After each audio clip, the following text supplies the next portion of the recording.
पेट फूलने से क्या सांस की समस्या का भी कोई संबंध है? नमस्कार दोस्तों, मैं doctor Puneet Puri, surgical gastroenterologist from Kanpur. आज आपसे डिस्कस करूंगा कि जो पेशेंट पेट फूलने की समस्या के साथ आते हैं, क्या उनको सांस फूलने की समस्या भी हो सकती है? यस, ऐसा हो सकता है, ये संभव है। आप समझिए कि हमारा पेट जो है पीछे रीढ़ की हड्डी है और साइड्स में और फ्रंट में मसल्स हैं। इस तरह का एक कंपार्टमेंट है जिसके अंदर की आंतें हैं, लिवर, स्प्लीन, पैनक्रियाज, छोटी आंत, बड़ी आंत के अलावा किडनीज, ये सब अंग हैं। स्पेस तो कन्फाइंड है। उस स्पेस के अंदर मान लीजिए कि आंतों में गैस भर गई, आंतें फूल गई। एक लिमिट तक वो फूल सकती हैं, उसके बाद क्या होगा, वो दीवार के ऊपर एक्सेसिव प्रेशर डालेंगी। आप समझिए कि हमारी चेस्ट जो है वो पेट से एक झिल्ली द्वारा सेपरेटेड होती है। उस झिल्ली को हम कहते हैं डायाफ्राम, जो चेस्ट के ऑर्गन्स को पेट के अंगों से अलग करता है। चेस्ट में कौन कौन से ऑर्गन हुए? दोनों तरफ फेफड़े और बीच में हार्ट, ठीक है। और पेट के अंदर मैंने बताया कि स्टमक, इंटेस्टाइन्स और तमाम ऑर्गन्स हैं। तो जब पेट में बहुत ज्यादा फुलावट हो जाएगी गैस की वजह से या फ्लूइड की वजह से, पानी की वजह से, तो ये प्रेशर जो है, जो पेट में प्रेशर जनरेट हो रहा है, वो डायाफ्राम के ऊपर भी आता है। तो वो झिल्ली जो है वो ऊपर की तरफ तन जाती है और जो हमारे फेफड़े हैं, लंग्स हैं, उनका जो नीचे वाला पोर्शन है वो दबाव में आता है और उनके दबाव में आने के कारण लंग्स फूल नहीं सकते।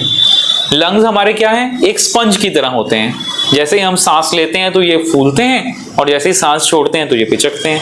ये फूलना पिचकना ये लगातार प्रोसेस जारी है। इसको हम सांस लेने की प्रक्रिया, रेस्पिरेशन बोलते हैं।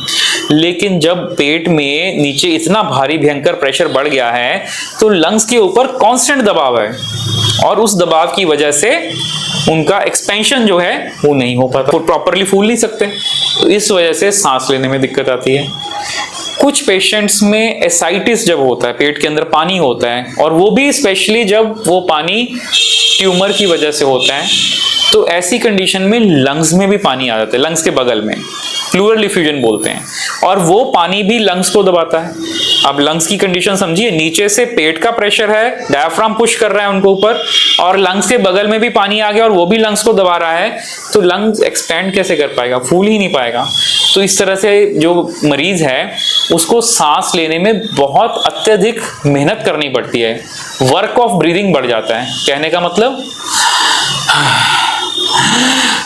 इस तरह से उसको सांस लेना पड़ता है, खींच खींच के सांस लेना पड़ता है, और ऐसा करने से कुछ समय के बाद पेशेंट एग्जॉस्ट फील करता है, थक जाता है, ऑक्सीजन लेवल कम हो सकता है। तो खींच खींच के सांस लेता है पेशेंट और कुछ समय के बाद पेशेंट एग्जॉस्ट हो जाता है, थक जाता है, और कभी कभी तो ऑक्सीजन का लेवल भी कम हो जाता है और बाहर से ऑक्सीजन सप्लीमेंट करनी पड़ती है। तो ये कारण होते हैं कि पेट फूलना कैसे हमारे रेस्पिरेटरी सिस्टम को, हमारी श्वसन प्रक्रिया को अफेक्ट करता है और उससे सांस कैसे फूलती है। Thank you very much for listening.